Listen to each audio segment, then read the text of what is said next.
Өдрийн мэнд Нарны аймгийн монголчуудаа шинжлэх ухаан тань мэдхүйн Одмонтор суугийн хамт олон та бүхэнд инх тайвны хүсэн мэдчилж байна. За өнгөрөгч 20 дугаар зуун бол нефтийн зуун байсан.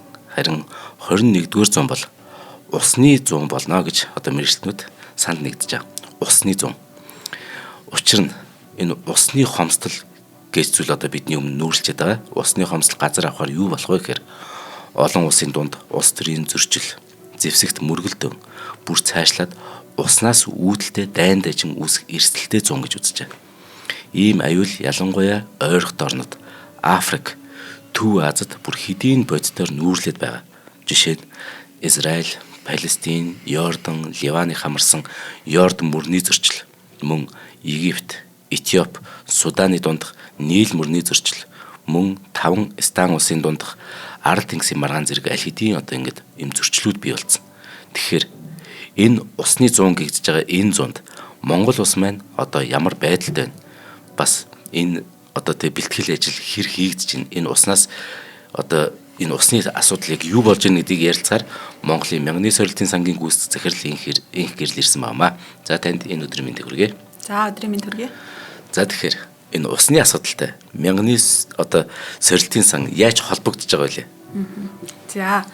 За мянганы сорилтын зүгээр яг өөрийн чинь асуулт шууд хариулах юм бол мянганы сорилтын сан. За Монголын мянганы сорилтын сан гэдэг байгууллага яг саяны таны өөрийн чинь хэлсэнчлэн энэ Улаанбаатар хот Монгол улсад те. За Монгол улс дотроо улс орны маань улс төр эдийн засаг нийгэм хүн амын төв болсон Улаанбаатар хотын усны хомсдлыг энэ ирж буй шин зуунд шийдвэрлэх сангамжийн баталгаатай найдвартай байдлыг хангах зорилгоор ажиллаж байгаа тийм байгууллага байгаа.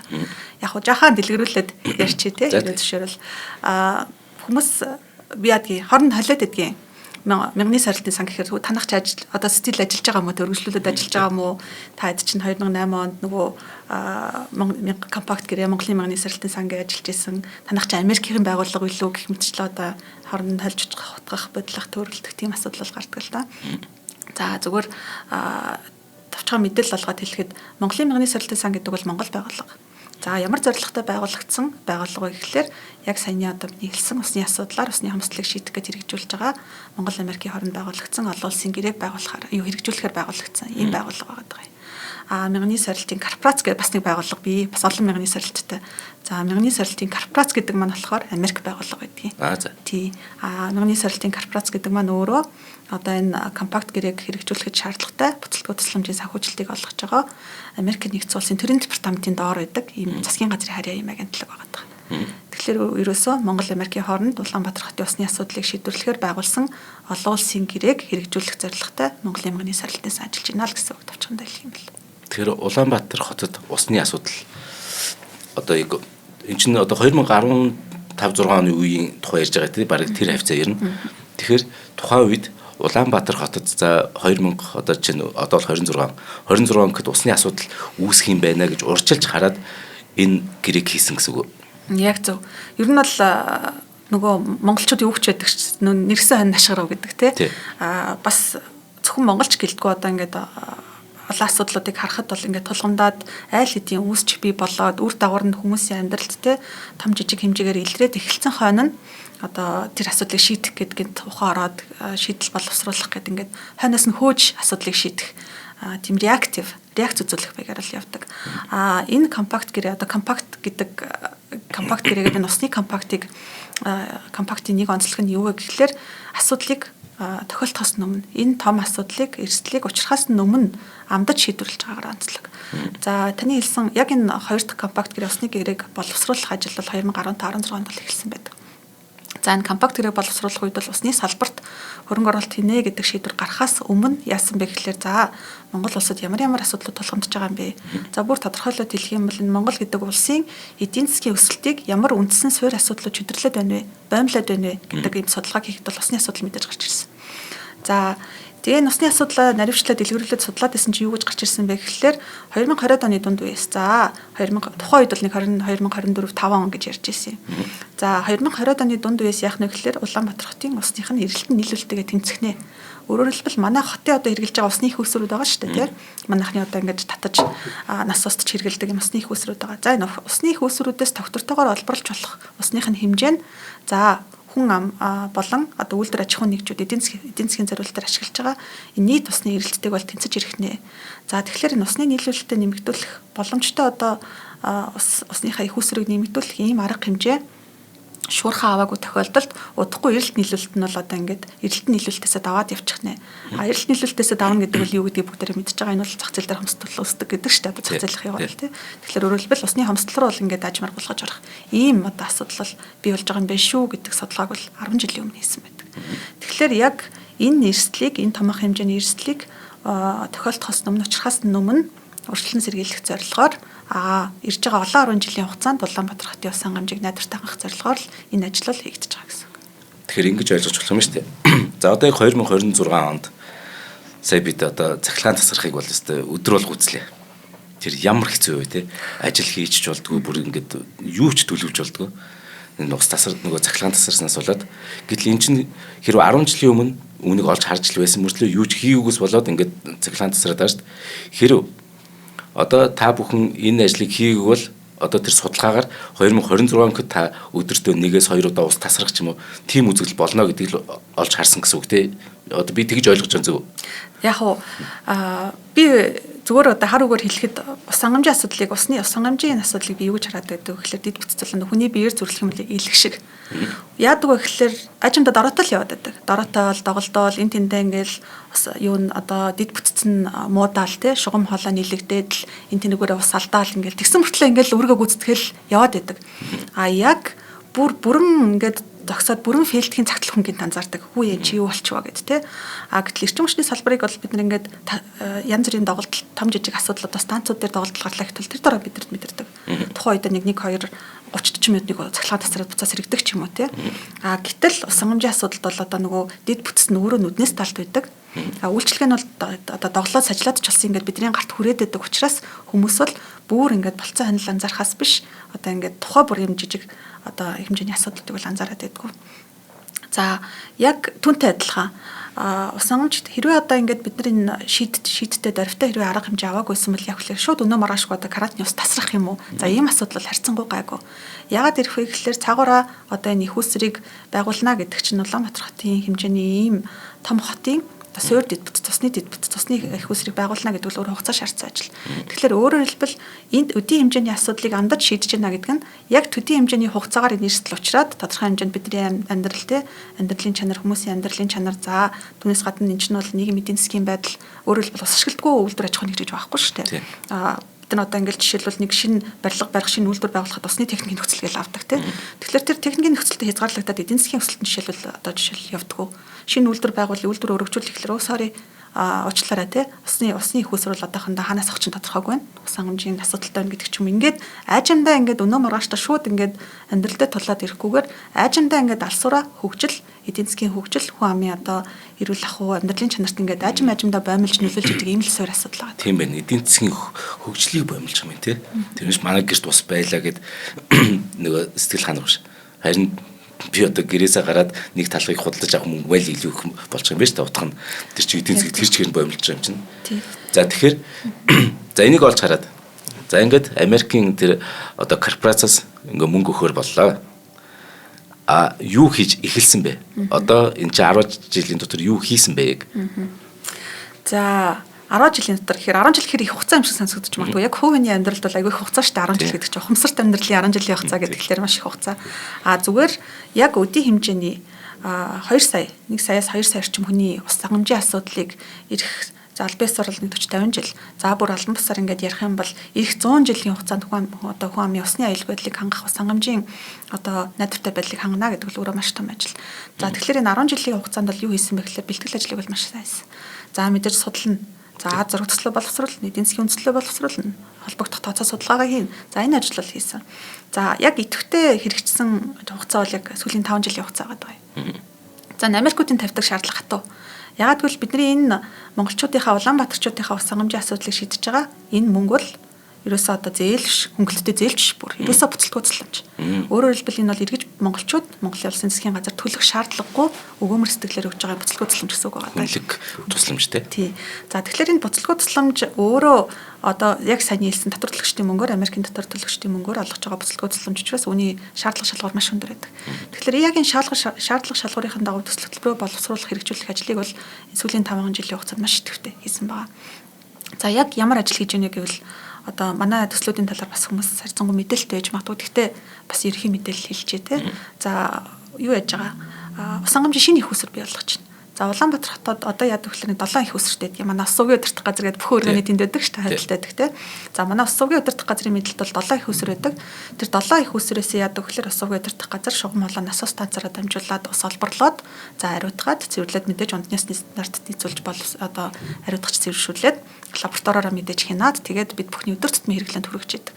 За тэгэхээр энэ 7 их усэр төр нэмээд дахиад баруун их усргээ шинэ их усрыг байгуулж байна. За нөгөө манай нэвтрүүлэг чинь хүүхд багчуудыг сонирхно. Тэгэхээр бас хэрэг би ойлгохгүй бол хүүхд багчууд бас ойлгохгүй ч магадгүй учраас яг л би нөгөө илүү тодруулж асуух дуртай. Ус олборлоо гэдэг нь яг юу хэлж байгаа вэ? 7 их усүр гэдэг нь одоо сая баруунаас одоо Улаанбаатарын баруун хэсгээс олборлж эхэлж байна гэж байна шүү дээ. Тэр яг тэгэхээр зүүн хэсгээс олборлдог гэсэн үг үү?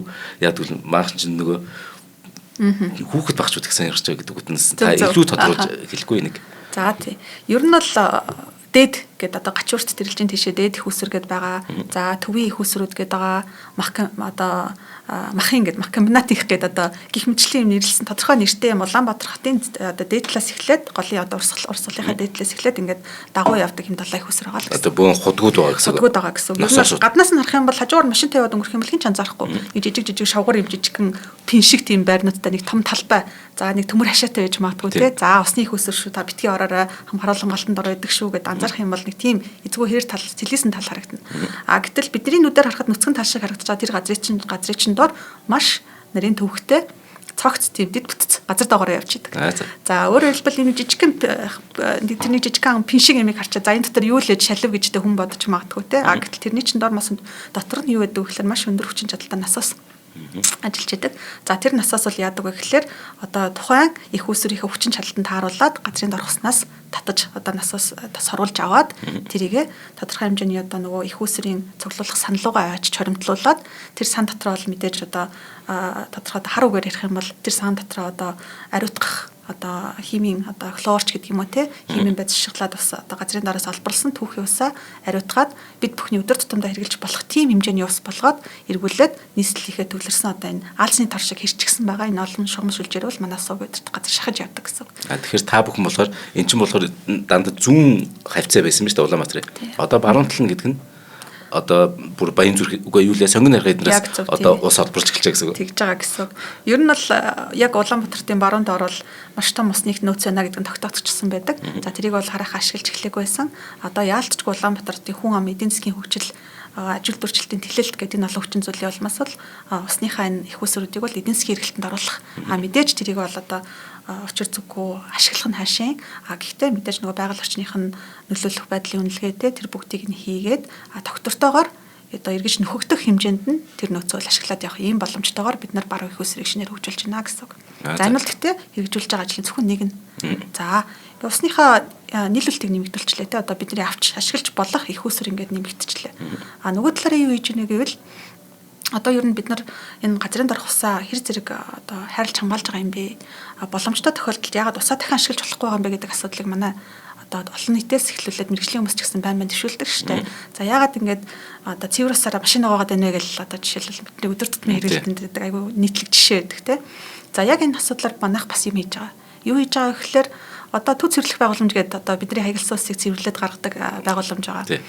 Шинээр байгуулагдаж байгаа гэдгийг мэдчихэж байгаа хэ тийм шин төв цэвэрлэхгээ байгуулагдаж байгаа. За манайх яаж байгаа гэхээр шин төв цэвэрлэх байгууламжаас одоо бидний хэрэглээд хайсан усыг шин төв цэвэрлэх байгууламж мэдээ цэвэрлээд одоо туулгал руу хаяна. За тэр туулгал руу хаях замаас нь бид нар 5-1-ийг нь нэлээд том хэмжээтэй гэсэн үг аваад өдөр тутам 5-1-ийг нь аваад дахин боловсруулад дулааны цахилгаан станцуудад техникийн зориулалтаар ашиглах юм юу хийж байгаа төсөл хийж байгаа. За ягаад дулааны цахилгаан станцууд гэж байгаа гэхээр ерөөсөө бидний одоо бид нар өөрсдөө Улаанбаатар хотын ард иргэд энэ үйлдвэр аж ахуйн нэгжүүдээс гадна манай энэ хот дотор байж идэг цахилгаан станцууд гэдэг чинь газрын дор усны хамгийн том хэрэглэгчтэй байдаг. Улаанбаатар хотын нийт хэрэглээний ерөнхийдөө одоо бид нар нэг Улаанбаатар хот жилдээ нэг 55 сая метр куб орчим хэрэглэдэг гэдгийг ерөнхийдөө. За үүнээс гадна ТЭЦ-үүд гэхэд дангаараа 20-22 сая хэрэгжилдэг. Бараг талын хэрэгжилж байдаг. Өөрөөр хэлбэл Улаанбаатар хотын нийт хэрэгжилж байгаа усны тал хувьтай тэнцэх тийм хэмжээний усыг дахиад ТЭЦ-үүд газрын дороос сороод одоо ингээд яндангаар нь уур гарч идэг шүү дээ. Тэгэхээр хөргүүр гэх мэтчлэн тийм үндсэн зориулалтаар ашиглаж байдаг. Тэгэхээр бид нар яаж байгаа вэ гэхээр цэвэрлэх байгууламжаас цэвэрлээд гарч байгаа хаягдл усыг дахиж бид нар нарийн технологиор дамжуулж боловсруулад ТЭЦ-үдэд газрын гүнийх нь усны оронд нийлүүлж байгаа гэсэн үг.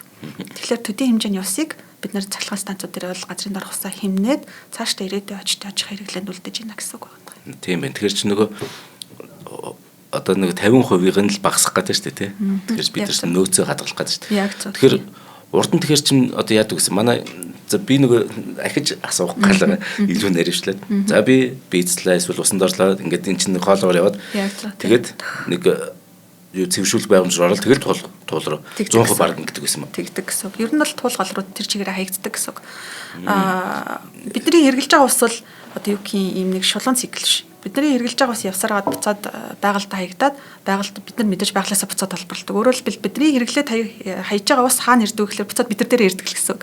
Тэгэхээр яг одоо бүрэн циклээр нь тэгээд ингээд бүрэн том зургаар нь харах юм бол тий.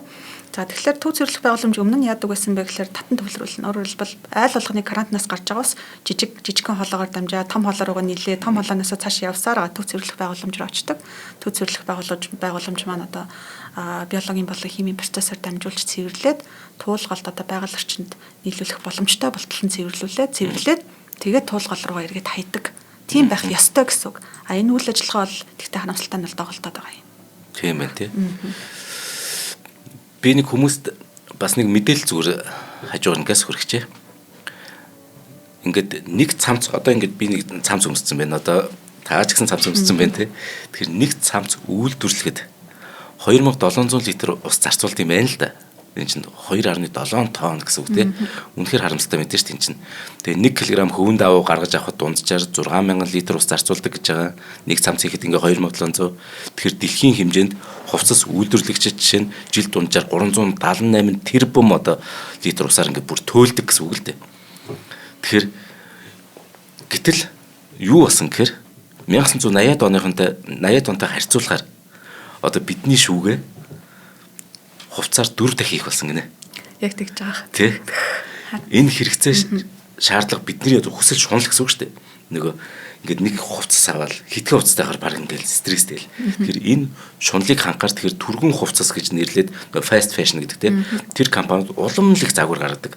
Улам л тэгэхээр худалдаа авалт нэмэгдээд бид одоо ийм зохисгүй хэрэглэн сулж зөвхөн Монгол гэдэг нь чи дэлхийн нийтээр энэ усны асуудал байгаа. Тэгэхээр хэрвээ энэ нөгөө хаягдл усыг босруулад тэрнгээр энэ хувцсыг чинь үйлдвэрлэдэг бол шал өөр үр дүн гарах байлгүй. Энэ тэгэхээр би нөгөө энэс нөгөө дахин үйлдвэрлэхийн ач холбогдлыг би нөгөө сая хүмүүст нөгөө хэлэх гээд оролдоод байна л да. За тэгэхээр үйлдвэрийн хаягдл ус руу орё л да.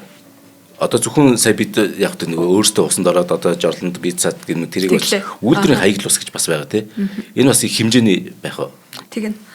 За бид нар хаягдл ус бохир ус гэхээр зүгээр л одоо өөр өөрсдийнхээ карантинаас гараад угаагаад юм уу эсвэл одоо сул тураад одоо усаа татаад явж байгаа тэр усыг бодоод байдаг. Гэтэл түүнээс гадна үйлдвэрийн хаягдл ус гэдэг бол өөрөө тусдаа маш том асуудал байдаг. Яагаад гэвэл тэр бол нэгдүгээр хэмжээ дамжаагаар өөр тий. Сая яг өөрөө чилсэн ганцхан ширхэг цамц үйлдвэрлэхэд төдий хэмжээний ус яаж байгаа юм чинь зарцуулж байгаа юм чинь бүхэл бүтэн үйлдвэрийн цикл явахад тэнд бол ямар хэмжээний ус зарцуулах гэдэг аюу тодорхой байгаа. За тэгэхээр хэмжээ дамжааны хувьд нэгдүгээр тийм хоёрдугаар бохирдлын хувьд шал өөр. За ахуй хэрэглэнээс гарч байгаа ус бол мэдээж одоо тодорхой хэмжээнд одоо аяг тавга угаасан, за усанд орсон хувцсанараа угаасан гэх мэтлэн төдий хэмжээний бохирдол гарна. Ажилтны бохирдол өөрөө яадаг гэхээр химийн болон биологийн бохирдол маш өндөртэй байдаг. Одоо манай компаниудаас гарч байгаа ус гэхэд. За жишээлбэл зүгээр хүмүүс бодож матгүй за сүүний үйлдвэр гэдэг тий. Сүүний үйлдвэр манай монголчууд бол даамаа ялангуяа сүүг бол бас ариун гэж цагаан дэ ариун гэж үздэг. Гэтэл сүү цагаан дэ тийм сүүн бүтээгдэхүүний үйлдвэр гэхэд өөрөө насны бохирдолд бол маш том хувь нэмэр оруулж идэг тийм үйлдвэрлэл байгаа.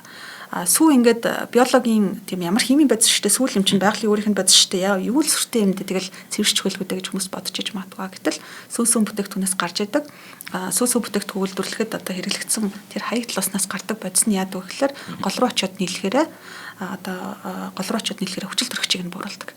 Хүчил төрөгч буураад ирэхээр нөгөө гол дотор байгаа экосистем амьдрал те жижиг одоо юу тэр биологийн одоо олон төрөлт байдал эрүүл ахуйд нь нөлөөлөд хүчил төрөгтийн дутагдал үүсгээд ирэхээр одоо замгшлал нэгсээд одоо усан тогтворшоод бохирдол нэгсээд гэдэг юм уу гих мэтчлийн ингээд дам дамаа нөлөө маш их байдаг. За бодё RP одоо спирт нэрдэг үйлдвэрлэл гэдэг тий. Тэгээ нэрдэг үйлдвэр жижиг хэмжээний жижиг одоо нөгөө спирт одоо дистиллери гэж ярддаг нэрх үйлдвэрээс жижиг хэмжээний тийм үйлдвэрээс гарч байгаа усны бохирдол өөрөө жижиг хэмжээний хотоос гарч байгаа усны бохирдлоос бараг илүү шахуу тийм өндөр бохирдлын одоо юу өнтертэй концентрац өнтертэй тийм ус бол ганц үйлдвэрээс гарч байгаа бохирдлын хэмжээ нь жижиг хэмжээний одоо Сумын Төв аймгийн жижиг хэмжээний хотоос гарч байгаа бохирдолтой усных нь бохирдолтой бол яг адилхан байдаг. Тэгэхээр үүнээс сэргийлэх арга хэмжээ бол бас байна уу гэвэл байна. Яадаг вэ гэхлээр одоо нэгэнт манай хаягдл усыг авж байгаа төв цэвэрлэх бол үйлдвэрийн тийм хэмжээний янз бүрийн химийн бохирдолтой тийм хэмжээний бохирдлыг хүлээж авах угаасаа боломжгүй. Тэгэхээр яадаг вэ гэхлээр үйлдвэрүүд өөрөө нэгэнт усаа ашиглаад юу эдийн засаг арилжааны үйл ажиллагаа явуулаад ашиг олж шít одоо сүүсүү бүтээгдэхүүнээ гаргаж гин арх бивээ гаргаж гин за хувцас үйлдвэрлэж гин нарийн бовоо гаргаж гин те за тэгэхээр нэгэнт ус ашиглаад ашиг олж байгаа бол манай үйлдвэрүүд яах ёстой гэдэг вэ гэхлээр эргүүлээд тэр хэрглэж байгаа усаа одоо тодорхой хэмжээнд урдчилж цэвэрлээд тэгээд нөгөө манай алдартай төв цэвэрлэх рүү явуулах ийм үргийг манай аж ахуй нэгжүүд үйлдвэрүүд бол хүлээж байдаг гэсэн үг. За тэрийг хийдэг тэгээд. За шулуухан хариулахад л үгүй. Шулуухан хариулахад үгүй. Харин тэгээд тэрийг хизээ хийх үү? Ер нь бол хангалттай хэмжээнд бол хийдгүү л гэсэн үг. За бид нар бол бас манай сонсогчд үзэгчд илүү одоо түлхүү сонссон нь бол за энэ арь ширний үйлдвэрүүд те ноос налрууд өстой айгүй муу байна. Хүнд металлын бохирдол гаргаж ийн одоо орчны бохирдол усны бохирдолд нөлөөлж ийн гэдээ ярьдаг. Тэр бол үнэхээр үнэ. Бас үнэхээр одоо бас бохирдлын мас өндөртэй тийм усыг бол энэ үйлдвэрүүд бол гаргадаг. Гэхдээ яг Монгол улсын одоогийн ингээд Улаанбаатар хэмжээнд аваад үзэх юм бол манай энэ арь шир ноос налур үйлдвэрлэгч харьцангуй урьдчилан цэвэрлэх байгууламжаас сорилуулад энэ үүргээ бол биелүүлээд явж байгаа. Хаана хоцроод байна вэ гэхээр одоо жишээлбэл хүсний үйлдвэрүүд төр хоцроод байх жишээтэй. Гэтэл энэ маань явсаар хагаад юунд нөлөөлдөг гэхээр нөгөө саяны хэлсэн төв цэвэрлэх маань урьдчилан цэвэрлээгүй нөгөө бохирдолд нь тэр чигээр байгаа усыг явсаар хагаад очиж байгаа усыг хүлээж аваад ирэхээр яадаг вэ гэхээр гормон доголдоод эхэлдэг. Цэвэрлээд туул руу тунгалаг сайхан те бас зохисоор цэвэрлчихсэн туул руу хаяхад ямар ч асуудалгүй тийм усыг төв цэвэрлэх байгууламж гаргаад хаях ёстой байдаг байтал яадаг вэ гэхээр урьдчилан цэвэрлэгдээгүй маш өндөр бохирдлын мастай ус ингээд аваад эхлэхээр зохисоор нь цэвэрлж чадахгүй өндөр бохирдолтой усыг туул руу хаяад эхэлдэг гэсэн. Тийм бохир устай холбоотой би одоо хүмүүст мэдээлэл хүргэе.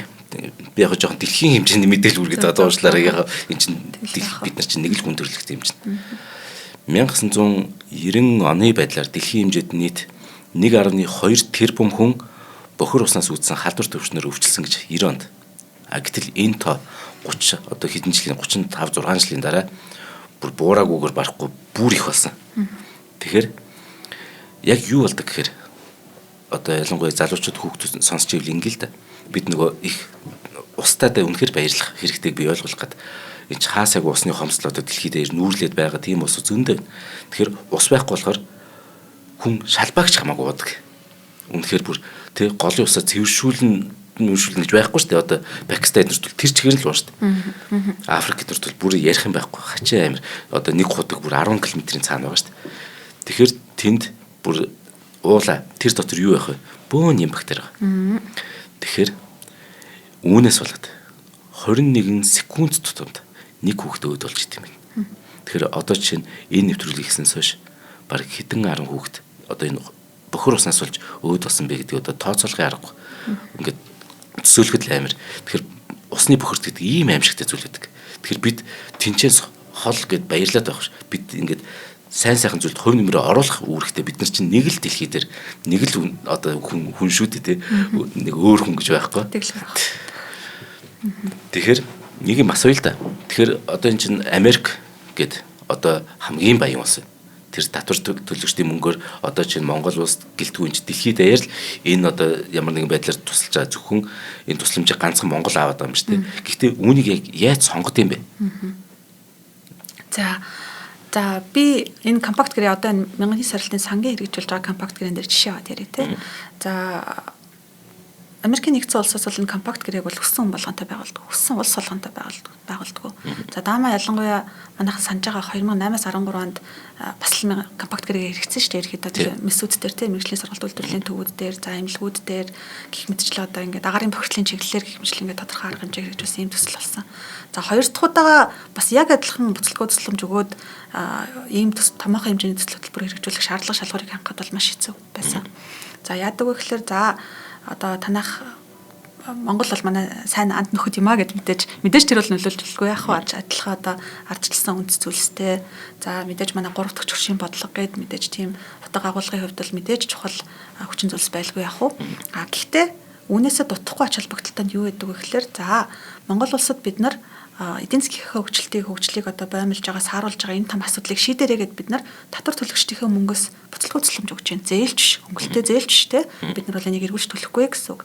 За ингээд буцалгүй тусламжийн өгөөмөр сэтгэлээр ингээд өглөө гол нь энэ буцалгүй тусламж маань өдөө олсон, байгаа онсон, хариуцлагатайгаар гол нь зорилготой хүрсэн ийм байж чадахгүй юу? Ингэж ийм байдлаар хэрэгжүүлж чадах одоо төр засгийнх нь одоо бодлоготой хариуцлагатай байдал одоо олон нийтэд юу хэвлэл мэдээллийн нээлттэй байдал мэдээллийн хэрэгжүүлөө за авилгач гэсэн ордог авилгын үзүүлэлтүүд ч гэсэн ордог гэх мэтчлээ засаглалын өөрийнх нь ийм энэ буцалгүй тусламжийн хөтөлбөрөөр амжилттай хэрэгжүүлэх юм засаглалын тогтолцоо хариуцлагатай байдал нь Монгол улсад бүрдсэн байна уу гэдгийг хараад бас 3 дахь чих усруудаас авсан юм мэдээлэл тоо мэдээлэл баримт шалгуур дээр үндэслэж үнэлж дүгнж гаргаад тэгээд шийдвэр гаргадаг. Нэг удаа шийдвэр гаргахдаа энэ тоо баримтыг ашиглаад зогсохгүй яадаг вэ гэхээр төсөл хөтөлбөр хэрэгжиж явах бүх одоо хугацаанд одоо өнгөрсөн 10 жилийн турш тогтмол Монгол улс одоо энэ үзүүлэлтүүд дээр хэр зэрэг агц төвшил гаргаж вэ?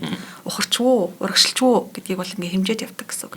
Тэгэхээр өөрөөр хэлбэл Монгол улсын маань олон нийт за хэвлэл мэдээллийн байгууллага за одоо ингээ тодорхой хэмжээд олон нийтэд мэдлэг мэдээлэл түгэж байгаа та бүхэн маань хүртэл зөвхөн засгийн газрын байгууллагууд шүү дээ.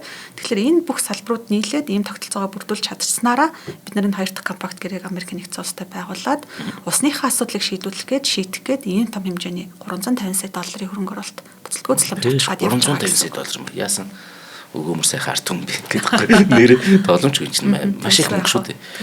За тэгэхээр ингэж ойлгож болох. За гэрээ байгуулчлаа. За 350 сая доллар ингээд үе шаттайгаар ингээд өгнө гэд гэтэл яг өнөөдөр чинь дарангуул тогтцол шууд энийг гэрээг цуцалчих юм байна те. Ингээд жил болго ингээд өгнө юм чинь. Тэгэхээр ер нь бүр Африкийн Конго ч юм уу Чад улс бол үүнээс бол хүртэх ирэхгүй юм байна л да. Зүгээр би нөгөө локер тэгж л ойлголоо. Яг тэгвэл тэнд эдийн засгийн эрхчлөө улс төрийн эрхчлөөч байхгүй юм чинь дарангуул л байгаа шүү дээ. Тэгэхээр Америкийн татвар төлөгчдийн мөнгийг тийм дарангуйлтай улс руу оруулах юм бол нөгөө дарангуйлагч л авчих шүү дээ. Яг зөв тийм. Ер нь бол одоо ингээд тухайн тийм жишээч бас байдаг. Яг энэ мянганы саралтын компакт гэрэн дээр одоо ингээд компакт гэрээг байгуулчаад хэрэгжүүлээд явж итэл цэрэг хэрэгэл гарчлаа. Эсвэл одоо улс төрийн чиг баримж огцом өөрчлөгдлөө тий. Нээлттэй, хариуцлагатай, тогтолцоотой, засаглалтай ардчилсан улс байснаа цэргийн дэглэм тогтоод одоо дарангуул руу шилжих ч юм уу. Тийм асуудал гараад ирсэн тохиолдолд компакт гэрээг цуцлах тийм бүрэн бололцоо байдаг. Бүр тийм зүйлээр ч тогтохгүй. Ер нь бол Монголын мянганы саралтын сан манай гүйцэтгэгч зөвлөхүүд бол өдөр тутамдаа маш хатуу шаардлага шалгуурын дор энэ төсөл хөтөлбөрөөр хэрэгжүүлж байж бид нар улирал тутамдаа энэ санхүүжилтийнхаа төлөвлөсөн санхүүжилтээ Америкийн талаас татаж авах боломжтой болдог. Тэгэхээр ер нь бол маш хатуу чанд тийм сахилга баттайгаар л төсөл хөтөлбөрийг хэрэгжүүлж байгаа гэсэн үг. Тийм байна. Би саяхан нэг Facebook дээрээс нэг гоё пост уншиж ирсэн. Яасан гэхээр Япон оюутан Монголд ингээд нэг мойс сураад тэгээд Япон явсан ба. Гэтэ энд нэг юм ойлгосон гэдэг аахгүй. Японочууд бид болохоор ингээд усыг бол зүгээр ингээд баг гойжуулаад орхирдаг.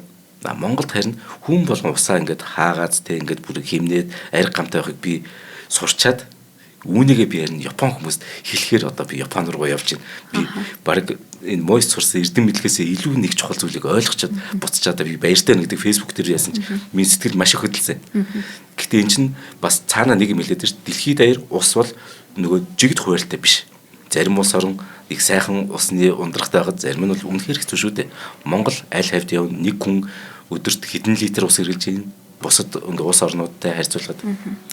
За өөрийн чинь бол зөвлөдөө одоо усны нөөц гэдэг бол одоо давхараа газар дээр бүх улс орнуудад сайхан хэдэн орн байна тэрнийхээ тоонд хуугаад тавьчихсан тийм тэг шийдэл биш л те. За мэдээж одоо өөрийнх нь ялцчгүй газар зүйн геологийн геологийн нөхцөл байдал экологийн нөхцөл байдал байгаль орчны нөхцөл байдал байршил зэрэгээс хамаарат усны нөөцөл харьцан одоо их тэгш бусаар таарсан байдаг. За Монгол улсын хувьд бол манайх бол өндөрлөг хэр талт нутагт байдаг. За газрын одоо энэ усны нөөцийн хувьд бол бид бол маш хэмзэг. Өөрөөр хэлбэл одоо янз бүрийн өөрчлөлт гарлаа бол одоо уур амьсгалын өөрчлөлт гэдэг юм уу те гэх мэтчлэн янз бүрийн өөрчлөлтөд бол манай усны нөөцөл төрүүлж өртөх эмзэг байдал бол маш өндөр. Гэдг нь өөрөөр хэлбэл бидний хувьд одоо усны нөөцөө арилгах гамнахаас гадна за зохистой хэрэглэх гэдэгт маань юу ороод байна гэхээр миний саяны хэлсэн одоо аж үйлдвэрүүд маань бохир усаа гол руу хаяхаас өмнө одоо төв зөвлөх рүүгээ дийлүүлэхээс өмнө урьдчилан цэвэрлэхээс эхлүүлээд зөвхөн одоо та бид зандаа инх гэрэл гэдэг хүний дорж тулмаа гэдэг хүний төвшөнд биш манай аж ахуйн нэгжүүд үйлдвэрлэгчид компаниудын төвшөнд ч гэсэн энэ үүрэг хүлээж байгаа үүргээ те устай холбоотойгоор хүлээж байгаа үүргээ одоо хариуцлагатайгаар биелүүлжиж бид одоо энэ усныхаа эмзэг байдлыг бол эмзэг байдлаас хангалттай сэргийлж чадна гэсэн үг. Бид нар одоо ингэ шинэ их үүсвэр гаргачлаа гээл дураараа цалгид хэрэглээдэг гэсэн үг биш. Тэр тусмаа ялангуяа бид усныхаа хэрэглээг одоо зохистой болгох таны яг миний хэлсэн одоо яг энэ бохир усны асуудал үйлдвэрийн бохир усны асуудал бол одоо 20-30 жилийн турш үржирсэн том асуудал байна л да. Тэгэхээр энэ асуудлаа шийдэх гээд маш олон асуудлуудаа олж харах за санах сэрэх гэж ярьдаг те яг энэ усны салбарт бол санах сэрэх ийм том хугацаа бол тохиож байна энэ компакт хэрэгжиж байгаатай зэрэгцээд л гэж тэгж хараад байгаа юм. Хизээ энэ гэрээг дүгнэх вэ? Хизээ үүнийг чинь амжилтанд хүрчлээ эсвэл амжилтгүй болчлоо доо гэдэг ч ийм нэг дүгнэлт заавал хэрэгтэй шүү дээ гэрээнд. Энэ хизээ вэ? Одоо ер нь яг ямар шатандаа явж байна? За түрүүн таны асуусан нөгөө хэрэглээний хувьд нэг асуусан те тэрийг би юу архицсан байна тэрийг хэлчихье. Ерөнхийдөө бол Дэлхийн эрүүл мэндийн байгууллагаас бол хоногт нэг хүн одоо 200 литр орчим те ус хэрэглэх ёстой. Тэгжээч хүний одоо амьдралын чанар эрүүл ах уу. За тэгээд одоо өөр бусад бүх одоо хүний амьдрал төдөртмийнхээ хэрэглээг бол бүр хангах боломжтой гэж ярьдаг. За гэр хороол болон орон сууцны байгууллага юу хэрэглэгчтэй хооронд бол маш өндөр зөрүү байдаг.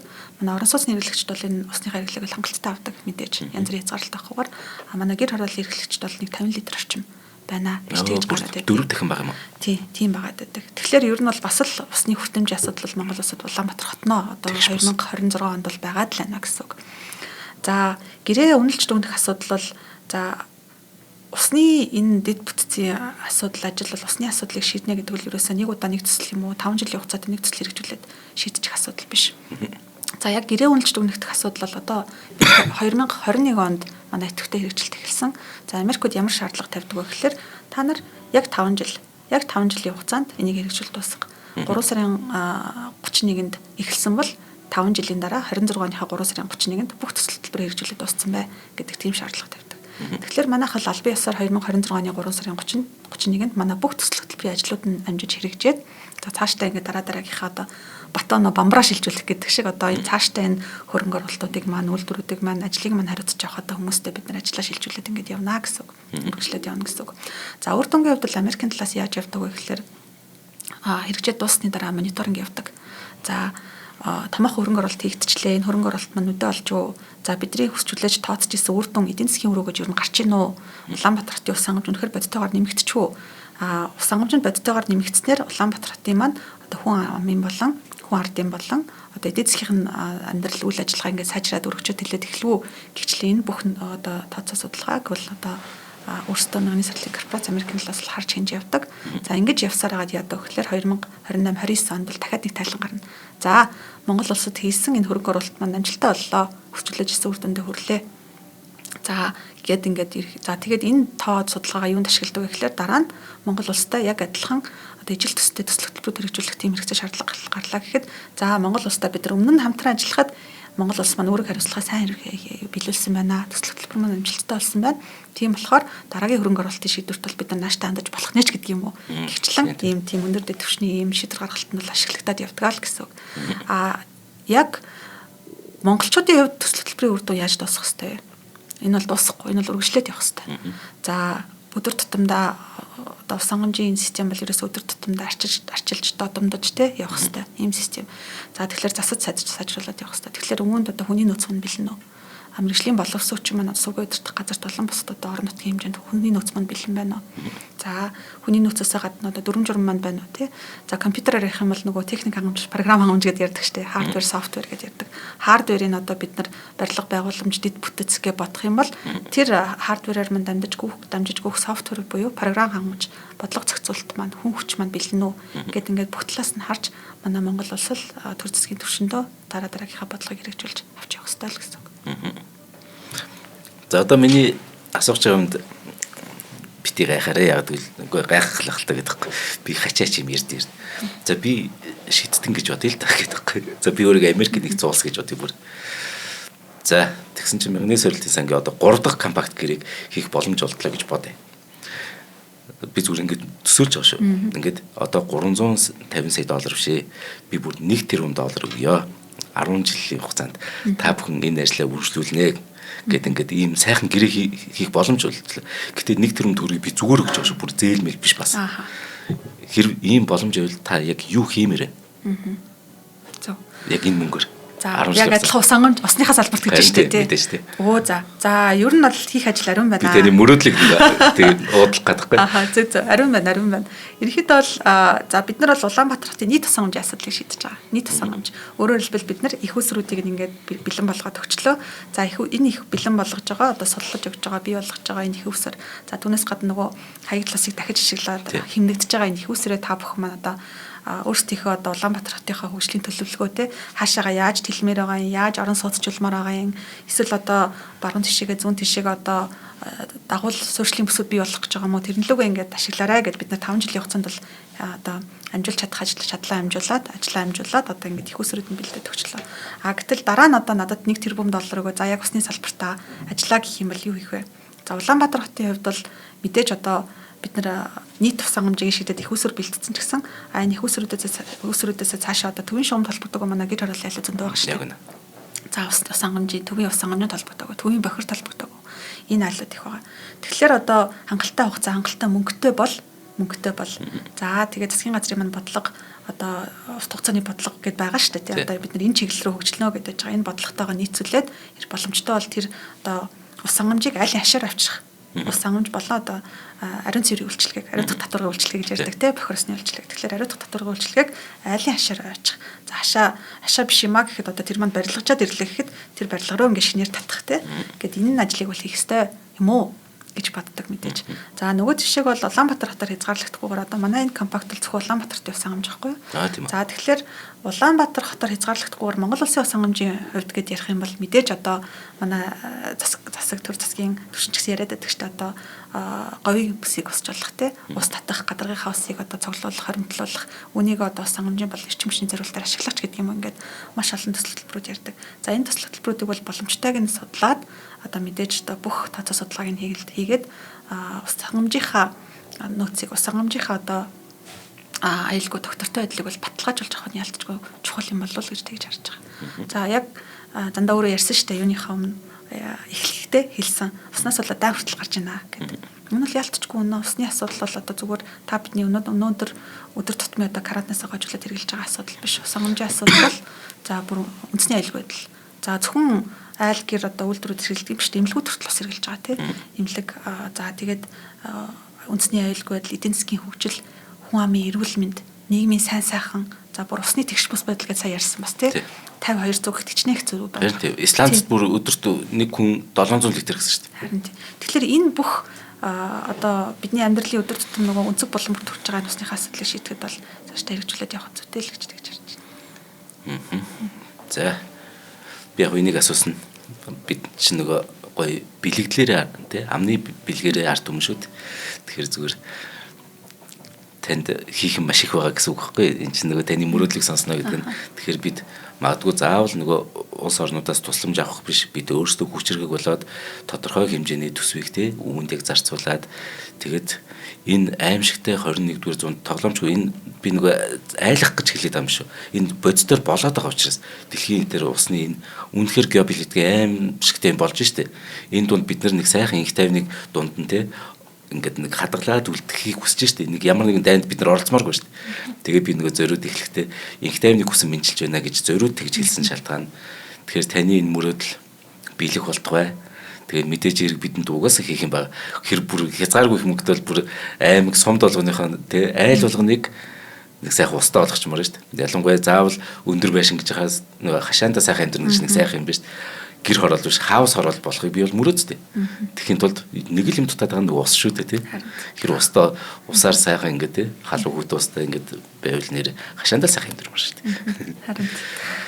За тэгээд та бүхний маань одоо тэгэхээр энэ дүгнэлт нь одоо баг сар үрэх хугацаанд дараа гарчих юм уу? Сарын дараа л. Тэг нь одоо ерөөсөө өнөөдөр чинь 2 сарын 10-д гарчихсан явж байгаа. За 3 сарын 31 гэхэд бол бүх хөтөлбөрүүд бол дуусаад хаагдаад богдоод тэг явна гэсэн үг. Яг өнөөдрийн байдлаар бол дэд бүтцүүд барилга байгууламж ажил бол ерөөхдөө бүгд дуусчихсан. Бид нар туршилт тохируулгаа одоо эхлүүлээд 3 сарын 31-нд за ингээ компакт гэрээ 3 сарын 31-ээс хойш тодорхой хэмжээнд үе шатаагаар хаагдаж яваад дуусахад бол бид нар Улаанбаатарчуудын осны ирээдүг доктортой аюулгүй ирээдүг одоо гартуулж өгөхөд бэлдэж байна л гэж хэлж байна. Тийм ээ. За ингээд нийт иргэдийнхэн өмнөөс Улаанбаатар хотын иргэдийн өмнөөс энэ чинь Улаанбаатар хотод маань Монгол улсын иргэдийн бараг 50-аас илүү хувь нь байна. Нийт аж үйлдвэр одоо аж ахуйн нэгжийн 80 гаруй хувь нь Улаанбаатарт төвлөрч байна. Тэр бүхнийхээ өмнөөс ингээд бидний нүдэнд нэг мэддэхгүйгээр хийсэн энэ 10 жилийн одоо нөр их хөдөлмөрт чинь баярлалаа гэж хэлье. За маш их баярлалаа. За ингээд манай од мөндөр сувгийн онцлог сэдв өнөөдөр энэ үрээд өндөрлж байна. Нэвтрүүлэгт маань Монголын мянганы сорилтын сангийн гүйцэтгэх захирал инх гэрэл ирлээ. Та бүхэнд дахин баярлалаа гэж хэлье. За баярлалаа.